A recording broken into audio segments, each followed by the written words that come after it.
Marcos, capítulo 1, do versículo 1 até o versículo 8.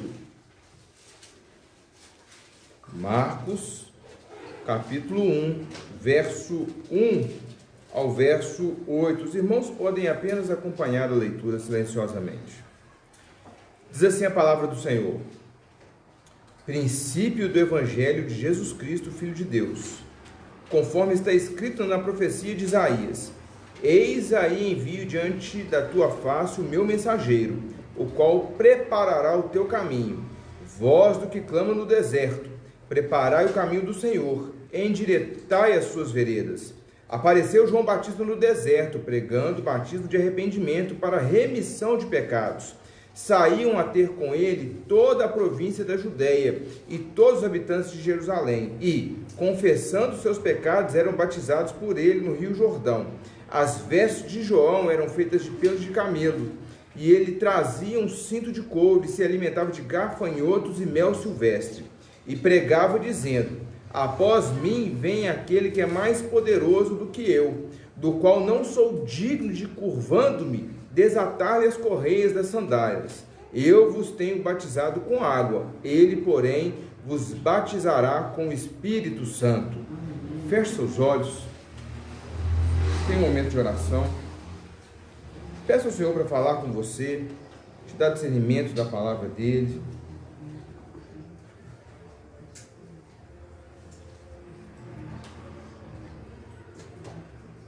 Senhor, nosso Deus e nosso Pai, é maravilhoso estarmos na Tua presença, nós, o Teu povo, a Tua igreja, louvando e adorando o Teu santo nome, orando ao Senhor, sabendo que as nossas orações nunca ficam sem resposta, Senhor.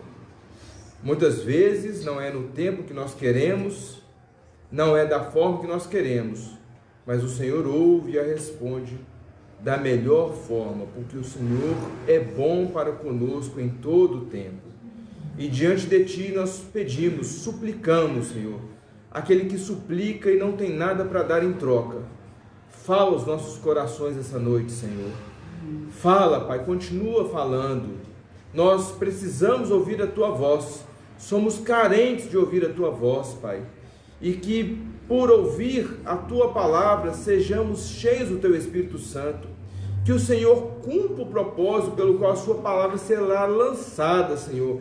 Que ela ache morada na nossa mente, no nosso coração, para que nós não pequemos contra o Senhor. Ó Deus, nos dá ouvidos para ouvir e coração para crer na Tua palavra, Pai. Nós precisamos que o Senhor fale conosco, ó Deus. Ó Pai, tem misericórdia de mim, Pai, que eu seja usado como instrumento do Senhor essa noite. Apesar de mim, Pai, que a Tua palavra, ela seja uma bênção para a edificação e crescimento do Teu povo. Fala o coração do Teu povo, Pai, fala o meu coração, nós precisamos de Ti. Esconde-me, Senhor, atrás da Tua cruz, e que o Senhor cresça, que o Senhor seja exaltado. Como um pregador antigo já disse, que eles saiam daqui não falando do pregador, mas falando do Salvador que foi pregado. Aleluia. Faz isso no nosso meio, Senhor, para a glória do Teu santo nome. Amém. Aleluia. Irmãos, estradas vêm sendo abertas há muito tempo. Que estradas? Estradas que levam ao Senhor. Estradas que levam ao Senhor Jesus, que levam ao Salvador. Muitos acham que essas veredas antigas da palavra de Deus e do Evangelho não levam a lugar proveitosos, não levam a lugares bons. Essas velhas veredas, essas antigas veredas, não. Isso não serve para mim, isso não leva a nenhum lugar proveitoso. Não há nada de bom nessas veredas. Muitos são os que dizem isto, mas nós não podemos ser desses. Abra comigo Jeremias capítulo 6, verso 16. Jeremias capítulo 6, verso 16.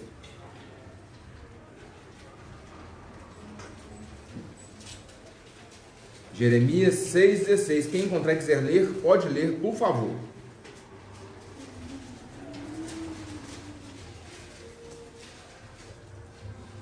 Assim diz o Senhor: onde vos a margem no caminho e vede, Perguntai pelas veredas antigas, qual é o bom caminho? Andai por ele e achareis descanso para a vossa alma. Mas eles dizem, não andaremos. Eles dizem não, nós dizemos sim. Eu andarei pelas veredas antigas.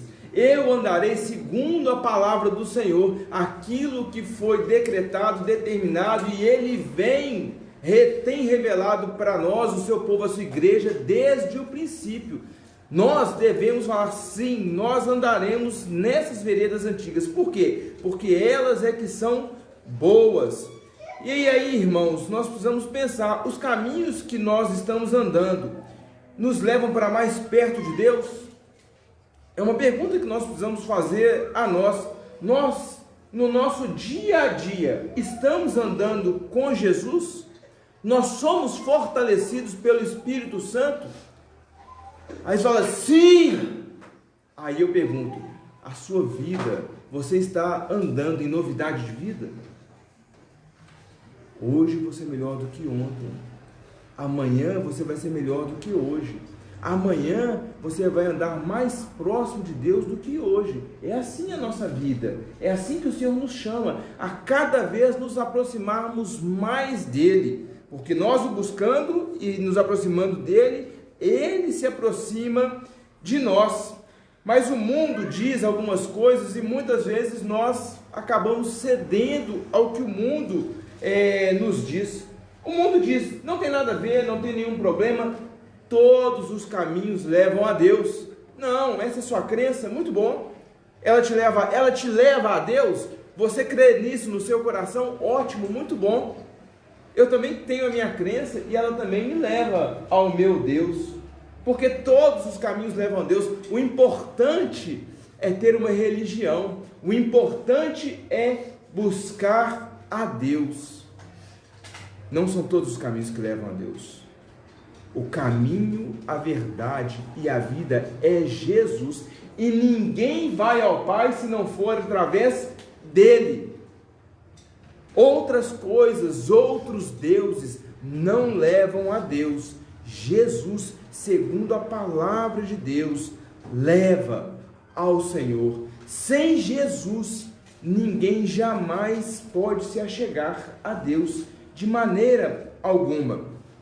E isso é mostrado já desde o princípio do Evangelho aqui de Marcos. E em todos os Evangelhos nós vamos nos ater a Marcos com algumas coisas que nós vamos trazer ao longo, enquanto nós vamos expondo esse texto de hoje. Mas esse Evangelho, o Evangelho de Marcos, foi escrito por Marcos, também conhecido e registrado nas Escrituras como João Marcos.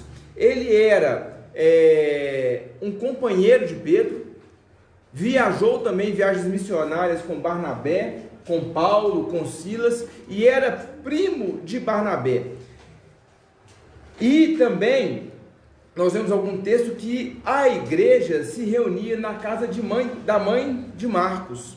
Então esse Marcos não era um apóstolo, mas ele andava com os apóstolos, e como ele andava com os apóstolos e tinha do testemunho dos apóstolos, ele registrou, e esse evangelho que nós tomamos, claro, como palavra de Deus. E o evangelho de Marcos, ele dá ênfase em quê? Ele dá ênfase no sofrimento de Cristo. Foi escrito provavelmente durante a perseguição de Nero em Roma, aquele incêndio, aí colocaram a culpa nos cristãos, por quê? Grande parte de Roma pegou fogo, a parte dos cristãos não pegou fogo. Aí eles aproveitaram disso e colocaram a culpa nos cristãos. E aí começou a perseguição, e uma das coisas que nós temos registros históricos da época é que os crentes eram transformados em lamparinas para iluminar Roma à noite. Então eles eram fincados em estacas, passavam um tipo de betume, pinche, ele botava fogo, e esses crentes, nossos irmãos, eles iluminavam a cidade de Roma, algo terrível. Então, há muitos estudiosos que dizem que o Evangelho de Marcos, por essa ênfase no sofrimento, com a salvação, com a libertação de Cristo, ele se refere a esse período, a esse tempo. Então, o que Marcos faz? Ele apresenta os fatos da vida de Cristo. O que Cristo fez.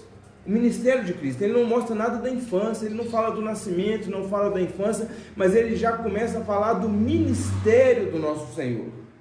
Então ele mostra isso, os fatos da vida, morte, ressurreição de Jesus.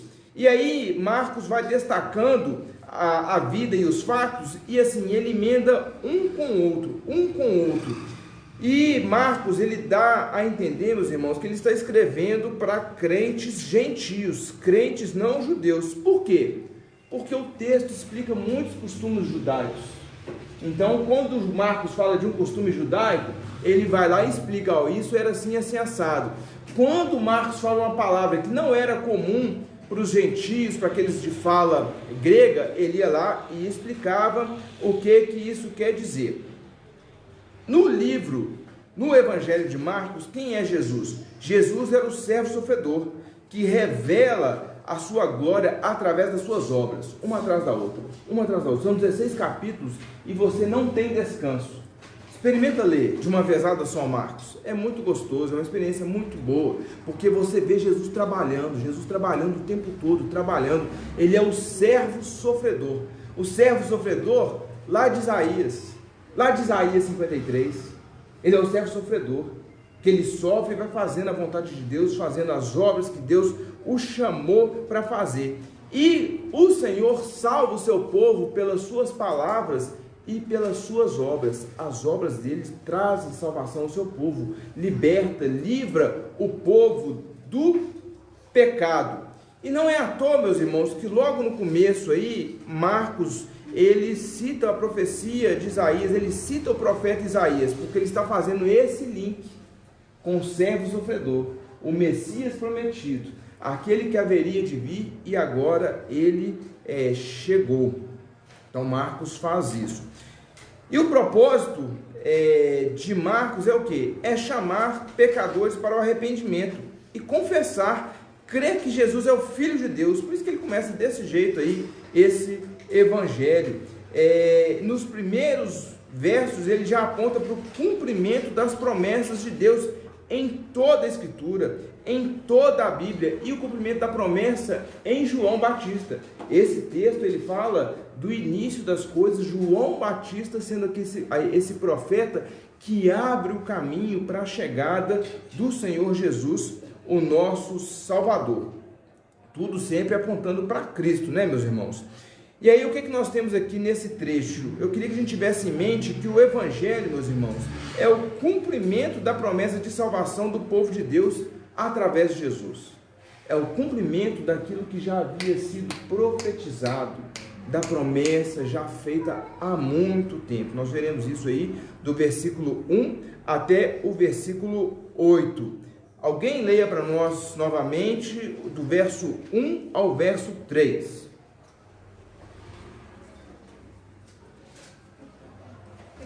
Evangelho de Jesus Cristo, Filho de Deus, conforme está escrito na profecia de Isaías. Eis aí envio diante da tua face o meu mensageiro, o qual preparará o teu caminho. Vós, do que clama no deserto, preparai o caminho do Senhor, endireitai as suas veredas. Meus irmãos, o Evangelho de Marcos, ele começa com um título.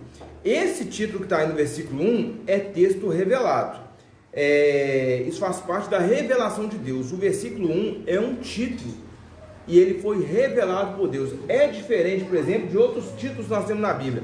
Logo abaixo, antes do versículo 2, na minha versão tem assim, João Batista. Antes do versículo 7 tem um subtítulo assim em negrito, né? Um tipo de letra diferente. João dá testemunho de Jesus. Talvez a sua Bíblia tenha também esse subtítulo, se for a ARA, né, a revista e a Almeida, revista atualizada.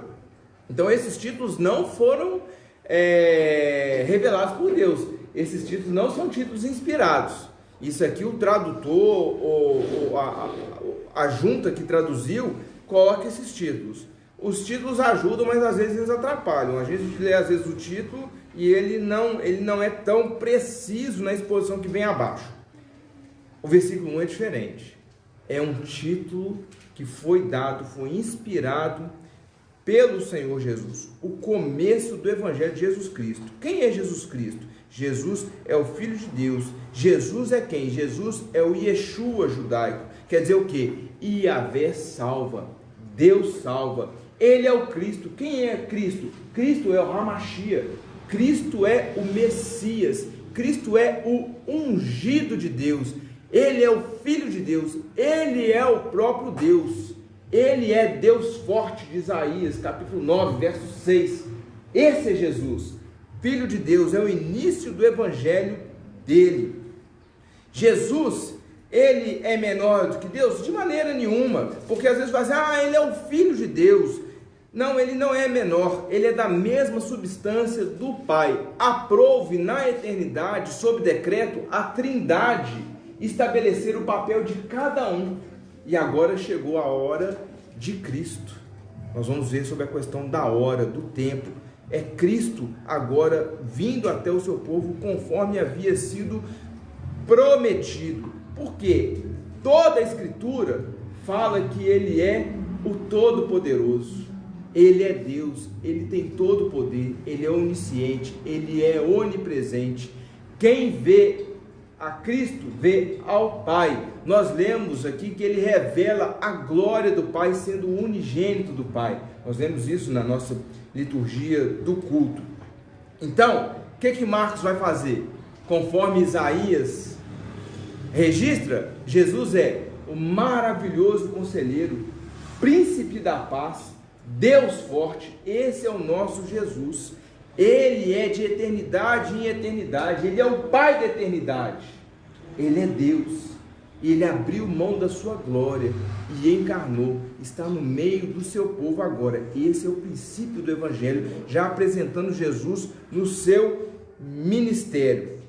E esse princípio do Evangelho, meus irmãos, é como a apresentação do Cristo encarnado. O que ele é?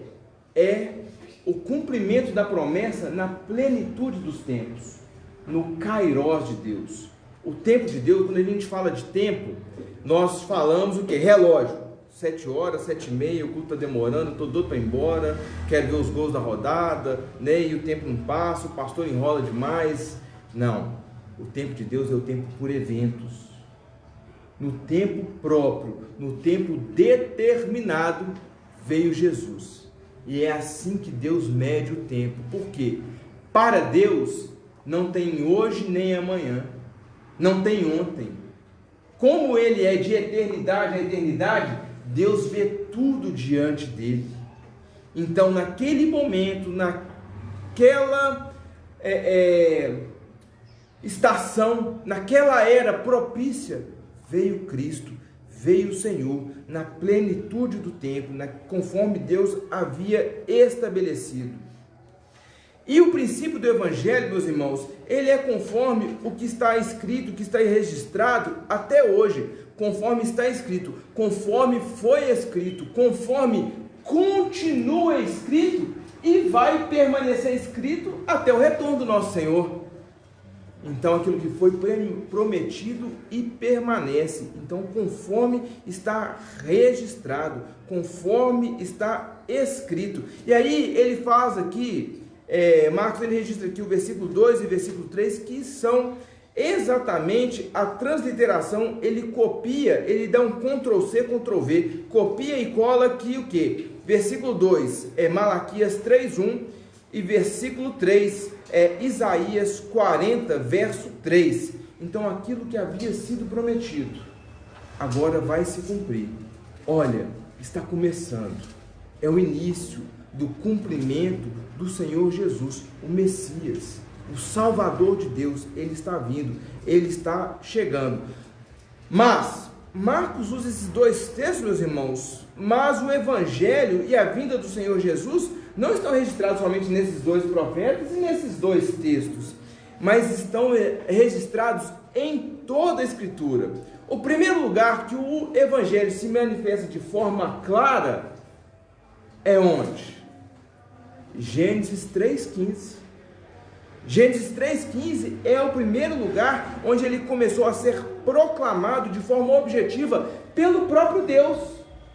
Depois do pecado, depois da confissão, depois deles terem ali se rebelado contra Deus, O Senhor Deus falou assim: da semente da mulher nascerá aquele que pisará a cabeça da serpente.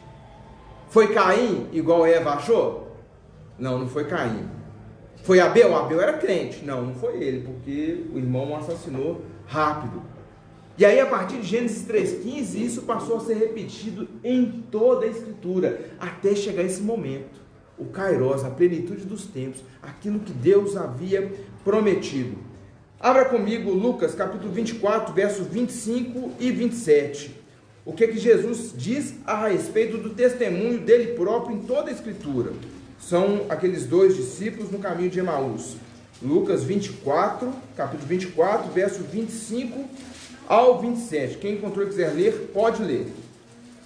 Então lhes disse Jesus: honestos e tardos de coração, para crer tudo o que os profetas disseram. Porventura não convinha que o Cristo padecesse e entrasse na sua glória? E começando por Moisés,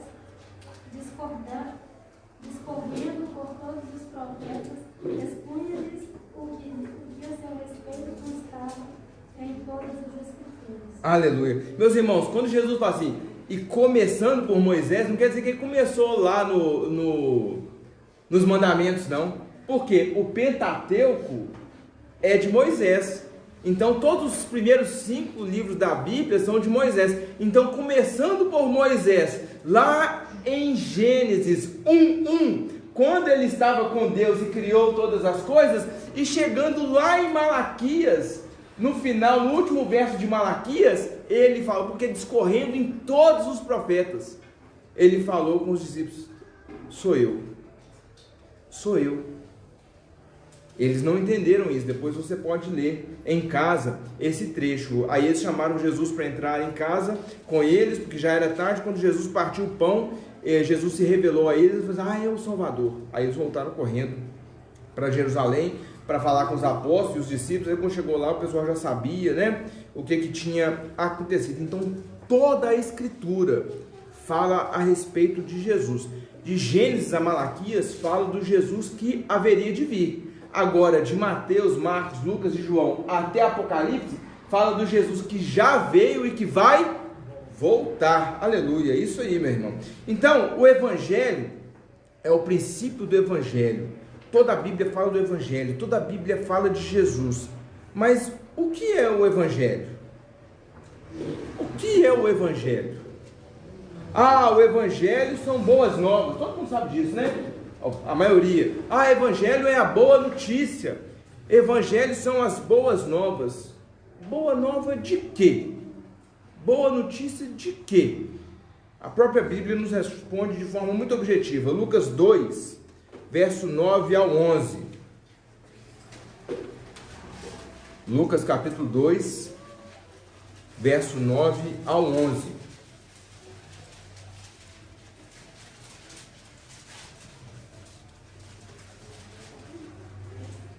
Quem encontrou e quiser ler, pode ler. E um anjo do Senhor desceu onde eles estavam, e a glória do Senhor brilhou ao redor deles, e ficaram tomados de grande temor. O anjo, porém, lhes disse: não temais, eis aqui vos trago boa nova de grande alegria, que será para todo o povo. Que hoje nos nasceu na cidade de Davi o Salvador, que é Cristo o Senhor. Aleluia! Evangelho, meus irmãos, é a boa notícia. Evangelizar é proclamar essa boa notícia. Creia, Igreja do Senhor, creia e proclame com grande alegria que há salvação para quem crer e confiar em Jesus Cristo. Isso deve ser o maior motivo motivo de grande alegria para nós. A nossa maior alegria deve ser: eu conheço o Evangelho, eu conheço Cristo prometido em toda a Bíblia, que veio e cumpriu a boa nova de que há esperança para o pecador perdido. Aleluia!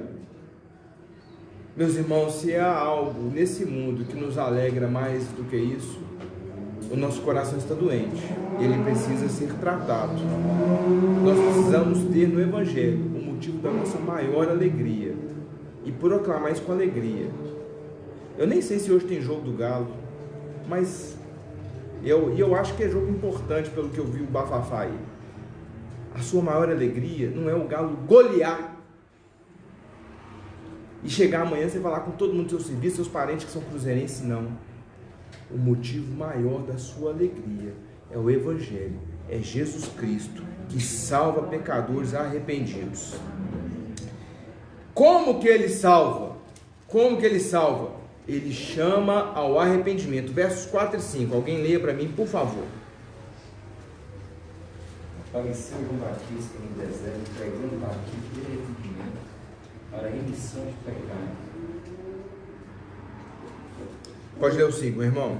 Saía até com ele toda a província de Judeia e todos os habitantes de Jerusalém, confessando os seus pecados, era batizado no Rio Jordão. Irmãos, João, ele foi o último chamado para abrir essas veredas. É o caminho que leva. O que toda a Bíblia faz? Todos os profetas fazem o quê? Eles vêm roçando, eles vêm abrindo espaço para que você possa chegar no Salvador, enxergar o Salvador. Então, João foi o último, porque Jesus chegou. Então, se Jesus chegou, não precisa mais ninguém proclamar que o Messias virá. O Messias está vindo, o ungido do Senhor está chegando. Não, o João foi o último, então ele foi abrindo as veredas. E como que João abria as veredas, abria esse caminho que apontava ao Senhor Jesus? Ele fazia o quê? Ele pregava o batismo a partir de quê? Da conversão. E aqui, meus irmãos, é importante a gente entender que do original fala o seguinte: batismo a partir da mudança de mente. No original é isso que está falando. Há um batismo a partir de uma conversão. Há um batismo a partir da mudança de mente, mudança de vida, mudança de direção. O que quer dizer isso? Eu vivia a minha vida do meu jeito e caminhava a passos largos para o inferno, mas Jesus se revelou a mim. Ele me chamou, ele me falou que era pecador. Pela ação do Espírito Santo, eu entendi que era pecador mesmo. Aí eu me arrependo, eu confesso os meus pecados, e aí eu passo a viver não mais para alimentar os meus desejos pecaminosos, mas eu vivo conforme a vontade do Senhor, para agradar a Ele e para a glória dele somente. Então, João vinha e pregava para que houvesse essa transformação, e aí as pessoas fossem batizadas.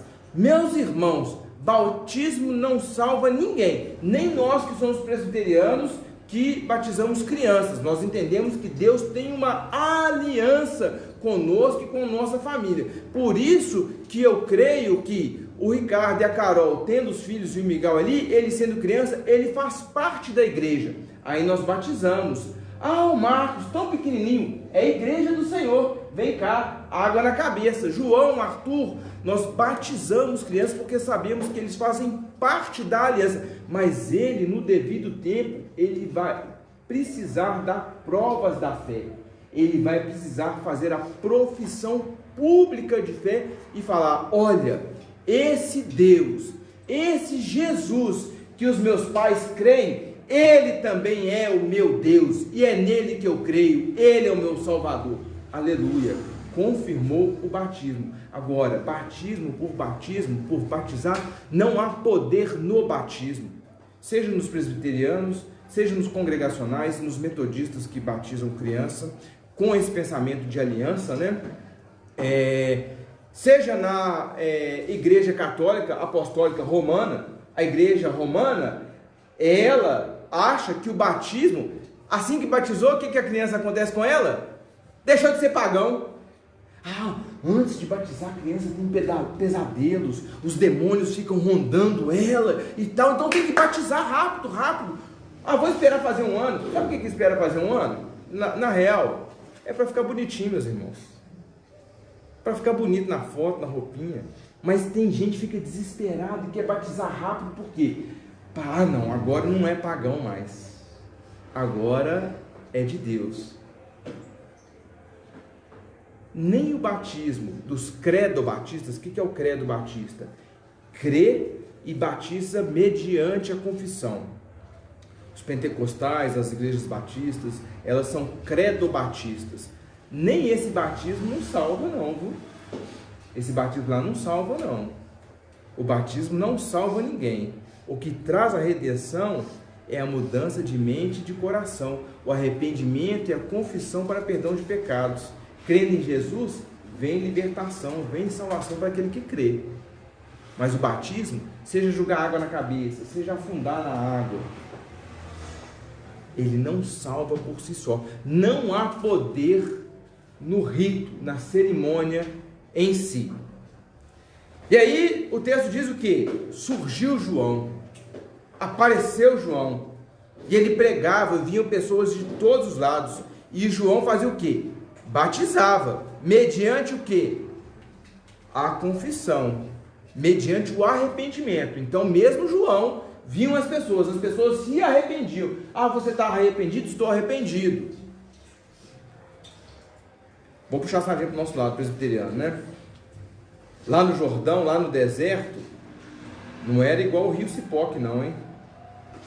Tava com água na canela, pegava uma cuiazinha, passava água e jogava na cabeça assim. Tem fotos, né? Tem as pinturas da época. Então aquela fila, que um monte de gente, você crê, você se arrepende dos seus pecados, você crê só em Deus, vai andar segundo aquilo que Deus te chama a caminhar, sim. Aí pegava a cuiazinha, jogava na água, próximo. Então João estava fazendo isso lá, e as pessoas vinham ter com ele. Vinham de onde? Vinham de todos os lados. E João estava batizando mediante a confissão de pecados. Eles tinham que reconhecer o arrependimento, meus irmãos, é reconhecer as transgressões e fazer a pública confissão da mudança de mente. Isso é a conversão. Eu andava aqui fazendo o que não agrada ao Senhor, eu entendi o meu pecado, o Senhor me revelou que eu peco, aí agora eu mudei de direção, eu vou andar na direção do Senhor, fazendo a vontade do Senhor. Mas, meus irmãos, assim como é nas igrejas, seja presbiteriana, batista, pentecostal, metodista, congregacional, enfim, eu creio que muitos não batizavam e não faziam uma profissão de fé sinceramente. Acredito que muitos ainda faziam só por causa do rito cerimonial, achando que por si só trazia salvação. E ainda hoje nós sabemos que é assim. Muitos faziam isso, mas não é verdade. O rito, o batismo por si só, ele não traz salvação. E isso levou João a exortar duramente o povo, porque a mensagem de João era uma mensagem simples. Nós vamos seguir no texto aqui, ele era um homem simples, de mensagem simples, mas João passava o dedo na ferida certa. João fazia aquilo que devia fazer, e ele exortou duramente o povo, e essa ocasião está registrada lá em Lucas, capítulo 3, versos 7 ao 9. Lucas, capítulo 3, versos 7 ao 9. Você que encontrar e quiser ler, fique à vontade. Dizia depois das multidões que saíam para serem batizadas: raça de víboras, quem vos induziu a fugir da ira vindoura? Produzi, pois, frutos dignos de arrependimento, e não comeceis a dizer entre vós mesmos: temos por pai Abraão, porque eu vos afirmo que destas pedras Deus pode suscitar filhos a Abraão. Também não está posto marcada a raiz das árvores. Toda árvore, pois, se não produz bom fruto, é cortada e lançada ao fogo. Meus irmãos, imagina João e a multidão descendo, e João: raça de víboras, quem vos induziu a fugir da ira vindoura? E a fila, na fila, imagina comigo, na fila, o povo na fila, e ele conhecia a turma. Quem que vocês acham que vocês estão enganando? Quem que está induzindo, conduzindo vocês a fugir da ira vindoura? Deus está aí, o reino de Deus é chegado, o machado está no pé da árvore. A árvore que dá fruto, ela é mantida, que não dá fruto, ela é lançada no fogo, vira lenha.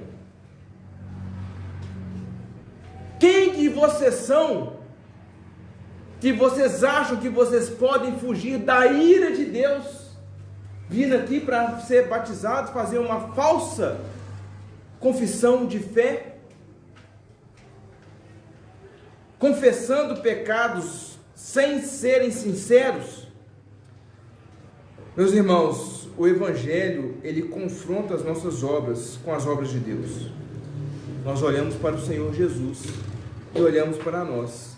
E quando nós olhamos para o Senhor Jesus e olhamos para nós, nós precisamos enxergar a nossa miséria, que nós precisamos do Senhor, que nós precisamos da instrução, da orientação do Espírito Santo nos ajudando a fazer aquilo que nós devemos fazer. Se nós nos arrependemos verdadeiramente, nós temos vida com Jesus. Aquele que tem vida com Jesus produz fruto. Lembrando que os frutos não são a causa da nossa salvação. Os frutos são a consequência. Os frutos de vida cristã são, sabe para quê? Ele é crente. Ela é crente. Ele, Cláudio, apesar dele, ele é crente. E olha que eu conheço o Cláudio. Mas apesar dele, ele é crente. Então as obras são para isso. Não que nós somos perfeitos, meus irmãos, mas que nós nos arrependemos, nós confessamos o nosso pecado. A gente erra, chora, lamenta, rasga o coração diante do Senhor. Fala assim: Deus, eu não quero cometer esse pecado maldito de novo. Livra-me desse corpo de morte, Senhor. Meus irmãos, o Senhor, Ele odeia o pecado. Se nós não odiarmos o pecado que nós cometemos, quão longe nós estamos caminhando do Senhor. Nós precisamos odiar o nosso pecado, chorar, lamentar, dobrar o joelho e pedir: Deus, tem misericórdia de mim, pecador miserável que eu sou. E meus irmãos, eu vou confessar, tem dia que eu acho que nem crente eu sou. Aí eu rasgo meu coração diante do Senhor. Eu tenho que ler uma meia dúzia de salmos, e chorar, e orar, e Deus tem misericórdia de mim. O Evangelho, ele tem que nos confrontar, meus irmãos. Se nós viemos aqui e não formos confrontados com a palavra de Deus, o sermão, ele serve para o cara que está do meu lado, para o meu irmãozinho que está do meu lado, mas para mim não. Esse sermão serve para o meu marido, serve para o meu filho, serve para a minha sogra, mas para mim não. Eu estou tranquilo aqui diante do Senhor. O Evangelho deve falar ao nosso coração, meus irmãos. Ele deve nos confrontar. Ele confronta as nossas obras e nós diante do Senhor. E se nós nos arrependemos verdadeiramente, nós temos vida com Jesus e produzimos frutos, que nós temos vida com o Senhor, porque Ele nos chama a ter uma vida digna dEle. Ele nos auxiliando, Ele nos conduzindo por ação do Espírito Santo. A igreja pode falar amém? Amém. Vamos aí do verso 6 ao verso 8. Alguém leia para mim. Jesus batiza com água, mas tem um que é muito maior com ele, que batiza com o Espírito Santo. Verso 6 ao 8. As vestes de João eram feitas de pelos de camelo. Ele trazia um cinto de couro e se alimentava de gafanhotos e mel silvestre. E pregava dizendo: após mim vem aquele que é mais poderoso do que ele, o qual eu não sou digno de encurvar, curvando-me, desatar-lhe as correias das sandálias. Eu vos tenho batizado com água, ele, porém, vos batizará com o Espírito Santo. Marcos registra aqui, meus irmãos, primeira coisa, a similaridade de João Batista. Por que é João Batista? É João, aquele que batiza. Batista não é o sobrenome dele não, né? Alguém tem sobrenome Batista aí? No sobrenome Batista. João não era sobrenome não. É porque João era João, aquele que batiza. João, o batizador. Então, Marcos apresenta aqui a similaridade de João com Elias. Lá em 2 Reis, capítulo 1, verso 8, você vai ver lá essa similaridade registrada. Nos mesmos termos, gafanhoto, couro, cinto e tal. Então o que ele está falando? Ele está falando da vida abnegada desse servo do Senhor, como eram todos os outros profetas, porque todos os profetas do Senhor, eles entendiam que a prioridade era viver a vida para a glória de Deus e para proclamar, para falar aquilo que Deus queria que eles falassem. Então eles tinham a vida abnegada: estou nessa terra para fazer a vontade do Senhor, enquanto o Senhor quiser que eu esteja aqui, é isso que eu vou fazer. Então mostra essa similaridade com Elias. E nesse contexto, há claro contraste também, meus irmãos, perdão, entre João proferindo as palavras de Deus com vida simples, enquanto os escribas e fariseus se esforçavam para fazer o quê? Para substituir os ensinos de Deus pela tradição humana, e isso tudo com ostentação. Os fariseus, os escribas faziam isso com o quê? Com pompa e circunstância. Eram as melhores vestes, os melhores lugares. Então Marcos está fazendo esse contraste do servo de Deus e aqueles que não estavam priorizando, deveriam priorizar, mas não priorizavam a palavra de Deus, priorizavam ao contrário as tradições humanas. Então eles queriam ostentar, eles queriam os benefícios dessa terra, o status, o benefício que essa terra pode dar. E a simplicidade aqui apresentada em João, meus irmãos, ela indica duas coisas. A simplicidade de João e a simplicidade da mensagem de João, a pregação dele é uma pregação simples, direta, nos indicam duas coisas. A primeira delas é que o Evangelho é simples.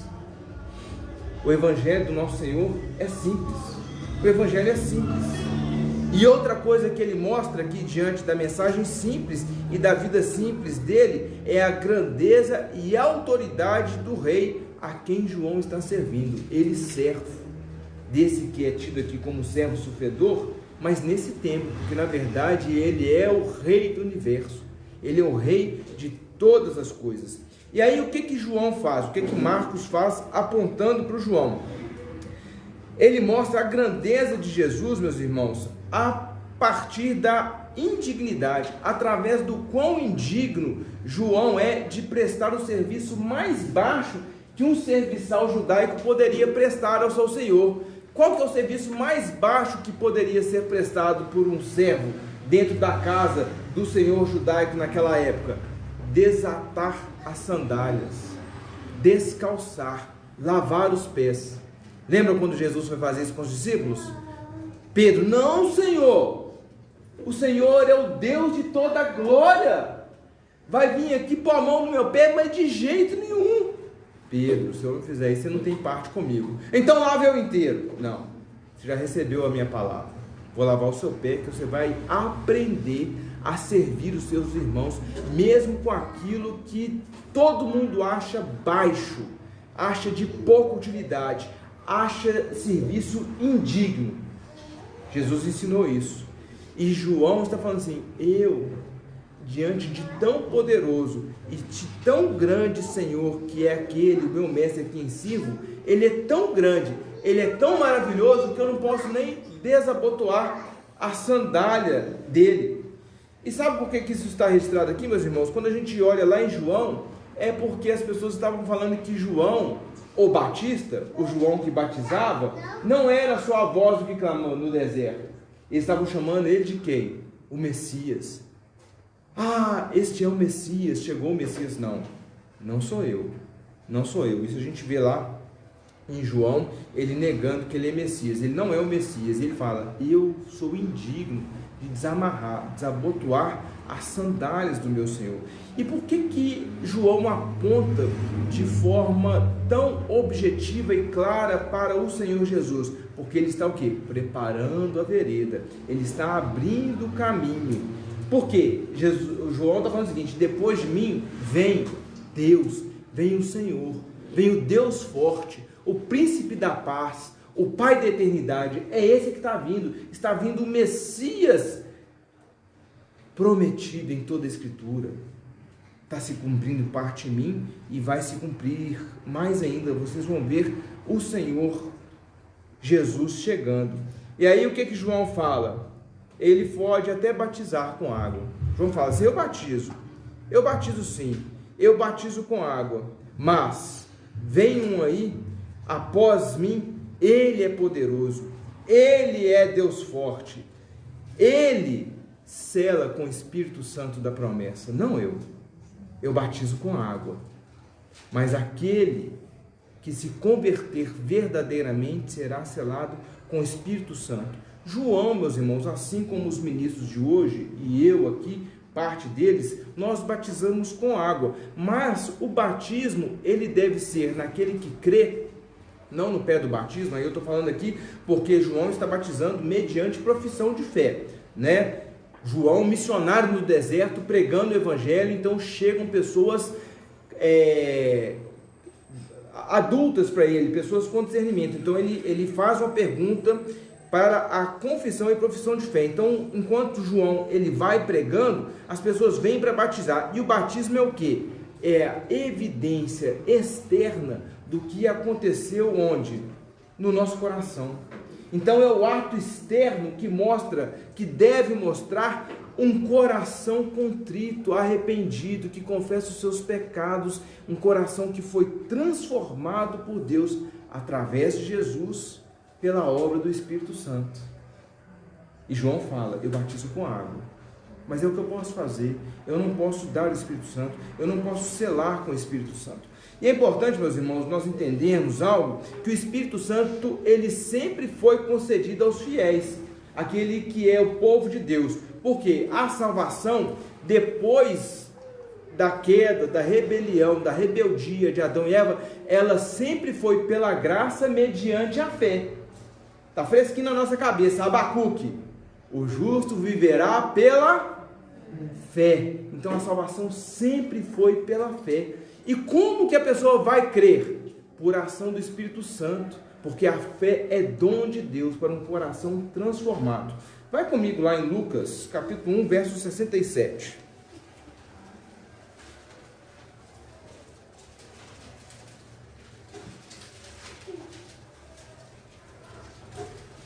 O que está escrito aí? Lucas, capítulo 1, verso 67. Zacarias, seu pai, cheio de Espírito Santo, profetizou dizendo... Nós lemos o cântico de Zacarias. Então, Zacarias, ele está falando no cântico, e aqui ele está falando sobre João Batista. E aí ele faz aquele cântico exaltando a Deus, porque ele estava usando ali João Batista para engrandecer Jesus, e ele faz isso no poder de quem? Do Espírito Santo. Isso aqui foi antes ou depois de Pentecostes? Foi antes. Foi antes. Não é verdade? Foi antes do Pentecostes. Então, todos os nossos irmãos, antes da vinda de Cristo, eles já tinham o Espírito Santo. Mas o fato é que Cristo, ele é pleno do Espírito Santo. Cristo recebeu a plenitude, ele é cheio do Espírito Santo. E aí, após a ascensão de Jesus, o que vai acontecer? Vai ser inaugurado um novo tempo em que o Espírito Santo, ele é derramado sem reserva sobre os santos. Para quê? Para servir, para trabalhar. Então, na igreja, nós como igreja, quem que trabalha? É só o pastor. Não, isso é um erro. Igreja episcopal, nós não temos bispo, não há um papa, todos nós somos iguais diante de Deus, só que cada um recebeu dons e talentos diferentes. Então todos nós servimos a Deus. Então não tem mais o sacerdote, nós temos um sumo sacerdote, e todos nós, conforme dons e talentos que nós recebemos pelo derramamento do Espírito Santo, nós fazemos as obras que o Senhor nos chama a fazer enquanto igreja. Então faz isso para quê? Para capacitar, para habilitar a sua igreja, para sobretudo fazer o quê? Proclamar o Evangelho no poder do Espírito Santo. Abra comigo Joel capítulo 2, verso 27 e 29. É o que se cumpriu lá em Pentecostes, e é o que vai se cumprir depois que Cristo ascender aos céus e cumprisse essa palavra, enviar o Espírito Santo sem reserva aos seus santos, ao seu povo, aos seus filhos. Joel, capítulo 2, 27 ao 29.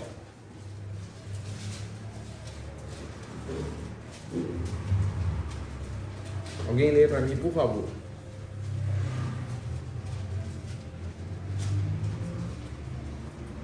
Sabereis que estou no meio de Israel e que eu sou o Senhor, vosso Deus, e não ao outro.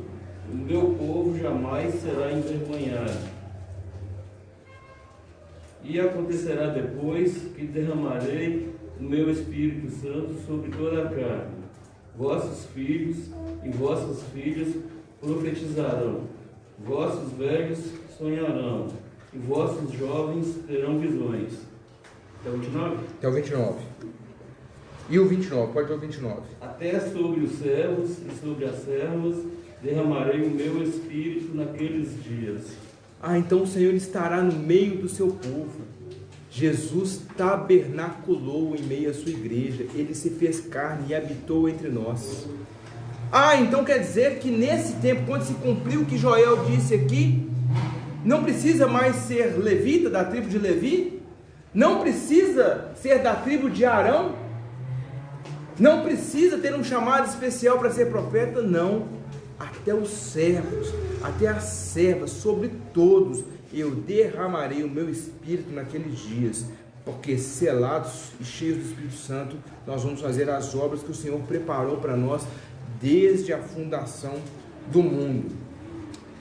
Meus irmãos, quando o crente ele se arrepende dos seus pecados e crê em Jesus Cristo para a salvação, ele passa a ser a habitação do Espírito Santo, para fazer a vontade de Deus, o glorificando em todas as coisas. Quando você crê, não precisa de uma segunda experiência. Quando a pessoa crê, é porque o Espírito Santo já transformou o coração, e ali ele já foi batizado com o Espírito Santo. Concluindo, meus irmãos, as promessas de Deus, elas não falham. A pregação do Evangelho nos confronta.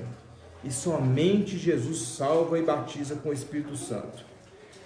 Todas as promessas que Deus fez se cumpriram. E as que não se cumpriram ainda vão se cumprir. As do retorno de Jesus. Mas as que tinha prometido da vinda, todas elas se cumpriram. Todas elas, não faltou nenhuma. Assim foi em toda a Bíblia a respeito de Jesus e assim continuará. Assim foi sobre a sua vinda, sobre a sua vida, sobre a sua morte, sobre a sua ressurreição, sobre a sua ascensão aos céus. Tudo se cumpriu. E continuará se cumprindo por quê? Porque a palavra de Deus é a verdade. E toda a palavra é sobre Jesus, para a glória de Jesus e Jesus somente. Ao ouvir a pregação do Evangelho, meus irmãos, nós não podemos endurecer o nosso coração. Nós devemos nos arrepender continuamente e ser transformados por Jesus e buscar a Ele em todas as coisas para glorificá-lo. Ele é o Deus Todo-Poderoso. O que João fala é que Jesus é poderoso, Ele é o Todo-Poderoso. Ele é o Filho de Deus. João Batista está falando essas coisas. Ele é o próprio Deus, Príncipe da paz, Pai da eternidade, Deus forte, maravilhoso, Consolador. E Ele é Consolador por quê? Porque Ele envia o Espírito Santo para nos consolar, para andar conosco em todo o tempo, nos capacitar como igreja para a glória dEle. É isso que Ele faz conosco. Você crê em Jesus? Você se converteu dos seus maus caminhos e passou a crer somente em Jesus Cristo para a sua salvação? Então você foi batizado com o Espírito Santo. Você tem o Espírito Santo. Você não precisa esperar o chão tremer, um terremoto e línguas de fogo. Não, aquilo foi para inaugurar essa era. Se você é crente, você tem o Espírito Santo, você já foi batizado pelo Espírito Santo na hora que você creu. Qual que é a nossa parte agora? Se enche do Espírito Santo. Caminhe por essas veredas que foram abertas pelos profetas, por Moisés, em toda a Escritura. Caminhe nessa vereda. Se enche do Espírito Santo, lendo, meditando, orando, buscando ao Senhor. Quando nós esfriamos, não é culpa da nossa família, não é culpa do pastor, não é culpa da igreja. Em primeiro lugar, é culpa nossa, porque nós nos enchemos de muitas outras coisas e enfraquecemos espiritualmente. Você quer ser cheio do Espírito Santo? Quanto você tem lido da Bíblia todos os dias? Porque nós tomamos café da manhã, almoçamos, lanchinho da tarde, janta, come uma coisinha antes de dormir. Mas nem só de pão viverá o homem, mas de toda palavra que vem da boca do Senhor. Qual alimento tem sido mais importante para nós, meus irmãos? A palavra de Deus deve ser o alimento mais importante. E aí nós devemos buscar o Senhor. A salvação é uma notícia de grande alegria para você? O que te faz ficar mais alegre? Lembrar dessa boa notícia? Ou tem várias outras notícias que você está esperando? A salvação para o crente, meus irmãos, tem que ser a boa notícia, que traz alegria indescritível e indizível para nós. Se a salvação não é uma boa nova de alegria para você, há tempo de você se arrepender e confessar os seus pecados a Jesus Cristo como o único Senhor e Salvador. Se é uma boa notícia, proclame por onde você for. Seja conduzido pelo poder, pela força do Espírito Santo durante todos os seus dias nessa terra para falar: veio Jesus, Salvador de todo aquele que nele crê, e confessar os seus pecados para a glória de Deus. Fique de pé, vamos orar.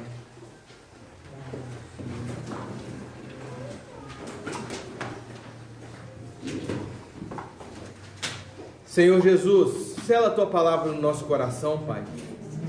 Obrigado, Senhor, porque nós entendemos o Teu Evangelho, porque o Senhor o revelou a nós. Louvado seja o Teu santo nome.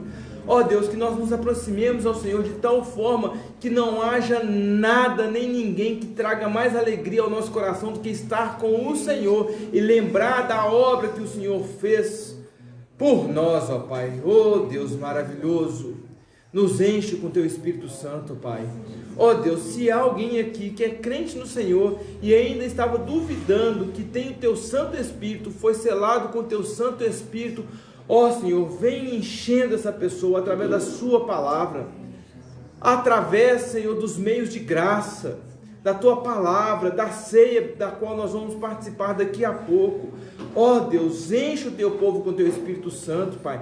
Põe sede e fome da Tua palavra nos nossos corações, ó Deus, que o nosso desejo, o primeiro desejo quando nós acordarmos seja orar ao Senhor e ler a Tua palavra. Faz isso conosco, ó Pai, faz isso com o Teu povo, aviva o Teu povo, Senhor, faz isso conosco, nós te suplicamos em nome de Jesus, ó Pai. E que quando nós formos confrontados pela Tua palavra, que isso traga tristeza, mas que seja uma tristeza temporal, mas que brevemente nós nos voltemos a Ti, arrependidos, buscando ao Senhor e sendo fortalecidos para fazer a Tua vontade, ó Pai. E que confiantes em Ti, cheios do Teu Espírito Santo, nós possamos caminhar nessa terra, como João Batista caminhou, para a glória do Teu santo nome, porque, Senhor, é o nosso dever fazer aquilo que o Senhor nos chama a fazer, e nenhuma glória a nós, Pai. Toda a glória ao Senhor. Seja glorificado, seja exaltado no nosso meio, e manifesta-te em nós e através de nós, Pai, para a glória do Teu Filho amado, nosso Senhor Jesus Cristo. Amém.